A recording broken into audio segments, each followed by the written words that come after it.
अस्सलाम वालेकुम। आप देख रहे हैं सियासत.pk। लाहौर हाई कोर्ट से आज बहुत दबंग और बहुत तगड़े रिमार्क्स सामने आए।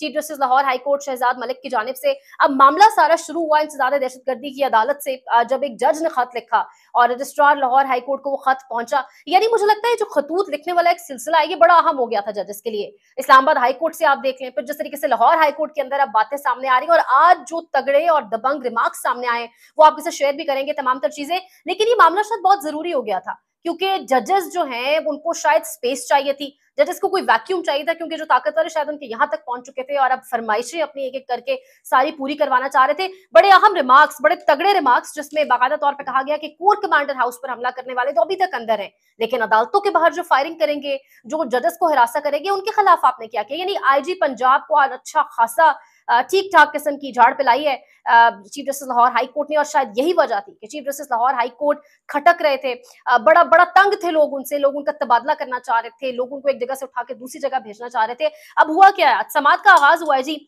आईजी साहब को कहा गया है कि ये मसला बहुत अहम है, अदलिया की आजादी से जुड़ा हुआ है।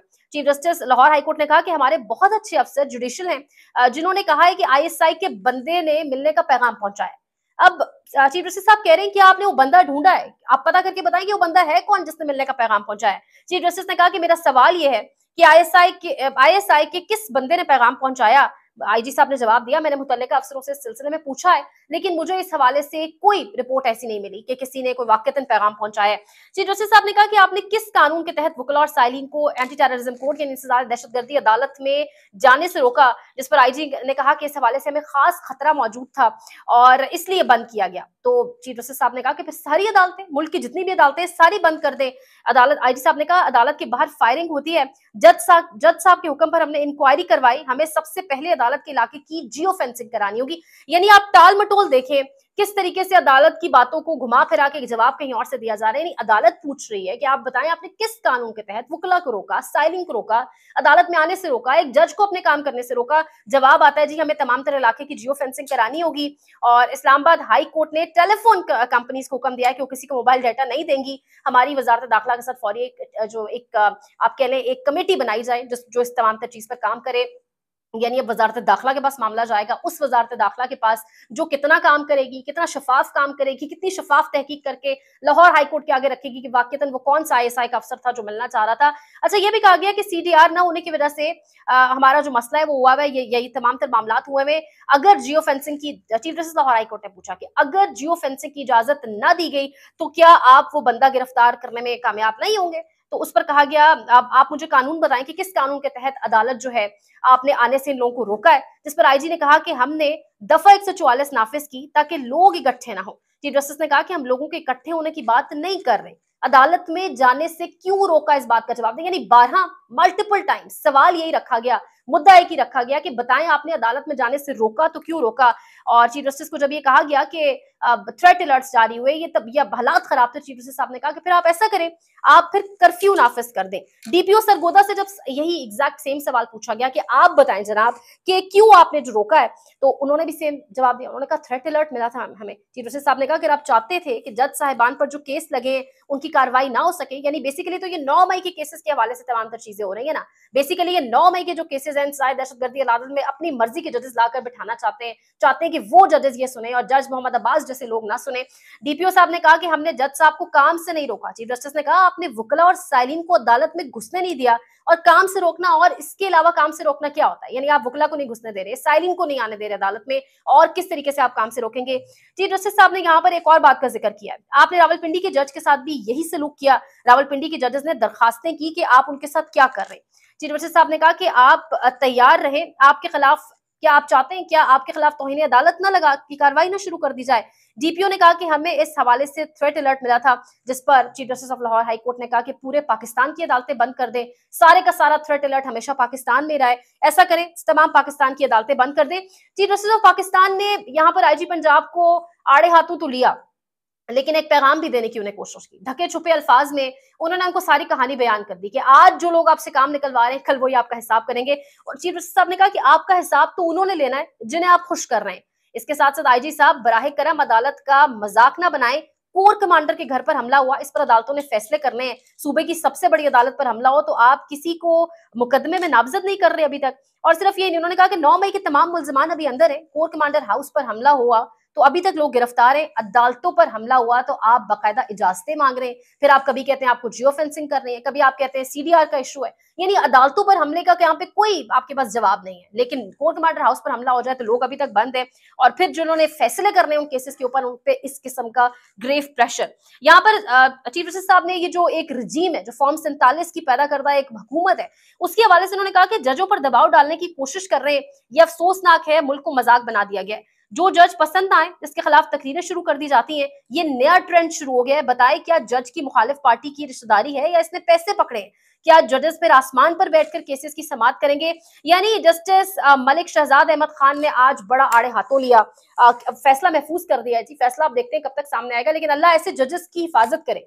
जज मोहम्मद अब्बास जैसे लोग, ऐसे तमाम तर जजेस। यहाँ पर जिक्र हुआ कि जज मोहम्मद अब्बास तो अपने काम से नहीं रुके, वो डरे भी नहीं, उन्होंने अपना काम जारी रखा।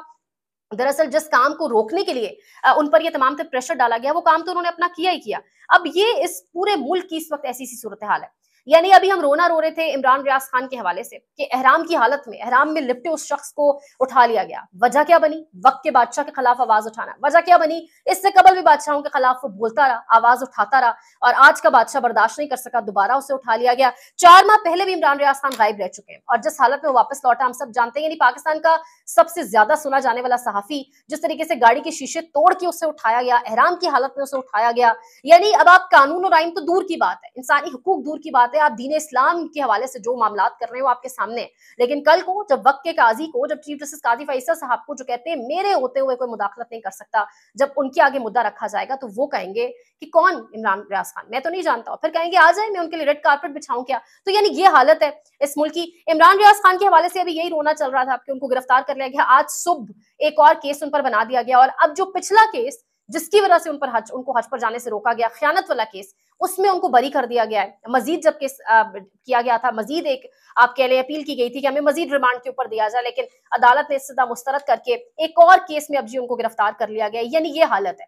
वजह क्या है कि आपने एक इंसान को अब स्क्रीन से गायब रखना है। ईद सर पे है तो आपने डेफिनेटली उसको ईद भी अपनी फैमिली के साथ नहीं करने देनी। अब यहाँ पर इमरान रियाज खान का जज के रूबरू कुछ बड़े इंपॉर्टेंट आप कह ले कुछ बयान, कोई मौकफ उनका सामने आया। वो कह रहे हैं कि जितने पैसे इन्होंने मेरे ऊपर डाले, इतने पैसे मेरे वालिद साहब सालाना सबका खैरात कर देते हैं। मुझे लगता है मेरे साथ कोई जिद कर बैठा है, ये चाहते हैं मुझे रोता हुआ देखें, लेकिन मैं कभी टूटने वाला नहीं हूँ। कह रहे हैं कल एक आलिम दीन जो है मुझे अदालत में मिले और उन्होंने कहा कि ये हज से रोकना, अल्लाह के कामों से रोकना, ये अबू जहल के दौर का जो है तरीका कार था। यानी आज जो ये काम कर रहे हैं उनकी मुशाबत अबू जहल से हो रही है। और ये एक इमरान रियाज खान नहीं कह रहा, ये पूरा पाकिस्तान कह रहा है। पूरे पाकिस्तान में हर इंसान के दिल में ये बात जो है वो एक आप कह ले फिट हो गई है, ये बैठ गई है ये चीज कि वाकई शायद जो इस वक्त बादशाह बने बैठे हैं, शायद जो जमीनी खुदा खुद को बनाए बैठे हैं, समझे बैठे हैं, वाकईतन वो अबू जहल की रवश पर चल पड़े। वो कह रहे हैं कि मैं मुख्तलिफ अदवार में मुख्तलिफ लीडर्स का पसंदीदा रहा हूँ। नून लीग ऑपोजिशन में थी तो शहबाज शरीफ और नवाज शरीफ मेरा माथा चूमते थे। एक वक्त में पीपल्स पार्टी का पसंदीदा था, आज पाकिस्तान तरीके इंसाफ मुझे पसंद करती है। मेरा काम है, मैं सहाफी हूँ कि मैं ऑपोजिशन के साथ खड़ा हूँ, मैं वो बोलूं जो हकायक पर मबनी है। कह रहे हैं कि मैंने तस्लीम कर लिया कि मैंने रकम ले ली है, मुझसे मेरा नाम नहीं बुलवा सकते, कि जितने पैसों का इल्जाम लगा रहे इतने तो सबका खैरात मेरे वालिद साहब भी कर देते हैं, मैं भी कर देता हूँ। मुझे 6 महीने गायब रखा गया, मुझ पर बदतरीन तशद्दुद किया गया, वापस आया तो मैं सूख कर तीला हो चुका था, लेकिन मैंने कभी इस बारे में कोई शिकवा नहीं किया और मैं तब नहीं माना, तो अब एक झूठा इल्जाम कैसे मान लूं। इमरान रियाज खान ने तमाम तर चीजें आज अदालत के सामने रखी। इमरान रियाज खान के भाई जो वीडियो बना रहे थे उनको वही मतलब अदालत के अंदर खड़े होकर रियासती दहशतगर्दी का आलम आप देखें, उनको पुलिस ने गिरफ्तार कर लिया, मारपीट करके गिरफ्तार कर लिया, अदालत ने मुदाखलत की, इंटरफेयर किया जज साहब ने, तो उस बिना पर उनको छोड़ा गया। इमरान रियाज खान ने कहा कि ये मुझे रोता टूटता देखना चाहते हैं, दीवाने हैं, ख्वाब देखना चाहते हैं। यानी इमरान रियाज खान अपने स्टैंड पर डटा हुआ है। 4 महीने आप उसको तोड़ नहीं सके तो इस किस्म की केसेस करके सबसे ज्यादा पाकिस्तान का सुना जाने वाला सहाफी, लेकिन लोग कहते हैं हम तो जानते नहीं है कौन इमरान रियाज खान, या लोग कहते हैं कौन सहाफी, पाकिस्तान का सबसे ज्यादा सुना जाने वाला सहाफी। पाकिस्तान में तो लोग सुनते ही हैं, पाकिस्तान से बाहर भी लोग सुनते हैं। एक और फस्तायत की इंतहा है, सनम जावेद आलिया हमजा, ईद छोटी ईद भी गुजरी बच्चों के बगैर, बच्चों से दूर, घर से दूर, और जिस तरह से पाकिस्तान मुस्लिम लीग नवाज और जिस तरीके से कुछ ताकतवर इन औरतों के खिलाफ जो कैंपेन्स चलवा रहे हैं सोशल मीडिया पे, वो शर्मनाक है, वो शर्मनाक है। लेकिन अगेन शायद दिलों के अंदर वो इस्लाम की चीज, वो दीन की कोई चीज नहीं है, तो ये सब कुछ समझ आता है कि वाकईतन हो सकता है पाकिस्तान में अब कुछ भी हो सकता है।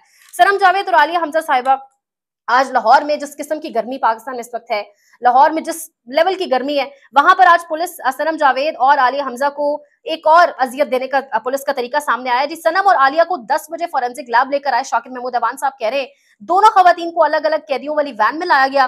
3 घंटे से ज्यादा, यानी कैदी वैन, आप सब जानते हैं उसमें हवा आने का भी चांसेस कितने होते हैं। मतलब क्या हालत, आजकल गर्मी वो है कि आप किसी बंद कमरे में बैठे वैसे ही आपका दम घुटने लग जाता है। यानी हीट अलर्ट्स जारी किए गए, उस हीट के पीक टाइम के ऊपर उन्हें अदालत लाया गया, कैदी वैनों में बंद किया गया, और उस दौरान आप यजीदियत और फिरौनियत की इंतहा देखें कि मना किया गया, फैमिली की को मुलाकात भी नहीं करने दी गई और इनको पानी तक भी पहुंचाने की इजाजत नहीं है।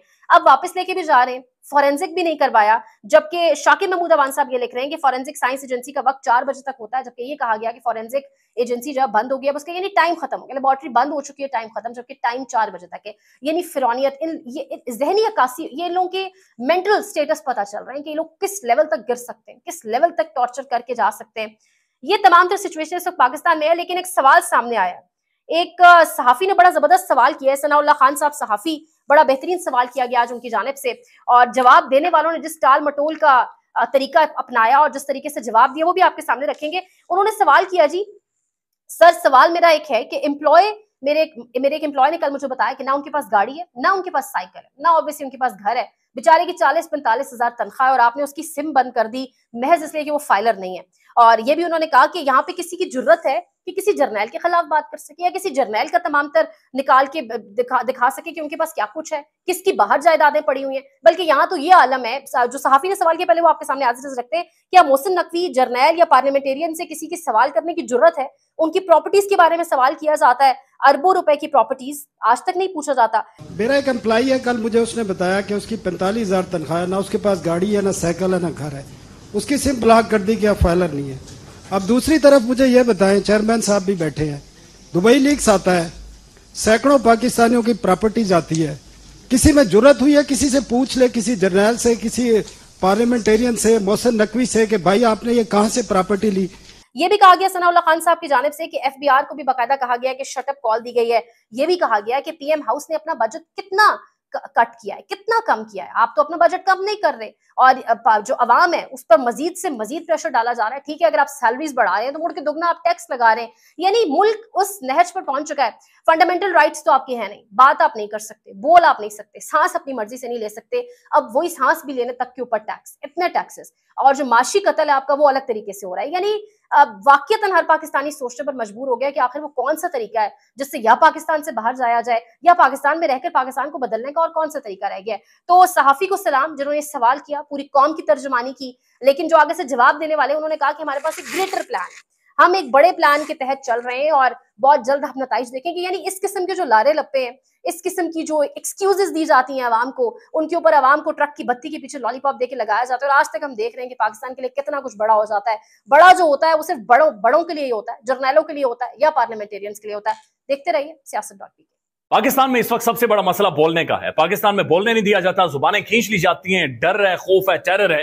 पाकिस्तान का मीडिया मुकम्मल तौर पर कंट्रोल्ड है, वेल मैनेज्ड है, एक मैसिव सेंसरशिप है। इसी तरह का दबाव पाकिस्तान में सियासत.pk भी फेस कर रहा है, जिसे पाकिस्तान भर में गुज़श्ता कई महीनों से मावरा आइन, मावरा कवानीन मुकम्मल तौर पर बंद कर दिया गया है, मुकम्मल तौर पर बैन कर दिया गया है। सियासत.pk की नशरियात को लिमिटेड करके पाकिस्तान में छोड़ दिया गया है। तमाम तर कानूनी मुआवजे के ऊपर आवाज उठाई गई, दस्तक दी गई, लेकिन हर तरफ से खामोशी है, सन्नाटा है, कहीं पर कोई सुनवाई नहीं है, कोई सुनने को तैयार नहीं है। लेकिन इसका हल क्या है? क्या खामोश हो जाएं? क्या सवाल ना करें? क्या मालूमात आप तक ना पहुंचाएं? क्या इंफॉर्मेशन आप तक ना पहुंचाएं? मालूमात भी पहुंचेगी, इंफॉर्मेशन भी पहुंचेगी, सवालात भी उठेंगे, लेकिन अब आपने रोल प्ले करना है, आपने अपना किरदार अदा करना है। और छोटा सा एक प्रोसीजर है, प्रोसेस है, उसके बाद आप अपना किरदार अदा करें और हमारी मदद करें। पहले आपने यह करना है कि हमारे यूट्यूब चैनल को सब्सक्राइब करना है, उसके बाद ज्वाइन के बटन के ऊपर जाना है, क्लिक करके हमारा मेंबर बनना है। या फिर दूसरा ऑप्शन यह है कि आपने वीडियो की डिस्क्रिप्शन में जाना है, वहां पर पैट्रियन का लिंक मौजूद होगा, उस लिंक के ऊपर क्लिक करें और हमें सपोर्ट करें, हमारा हिस्सा बने, हमारी ताकत बने। ख्याल रखिएगा। अल्लाह हाफिज।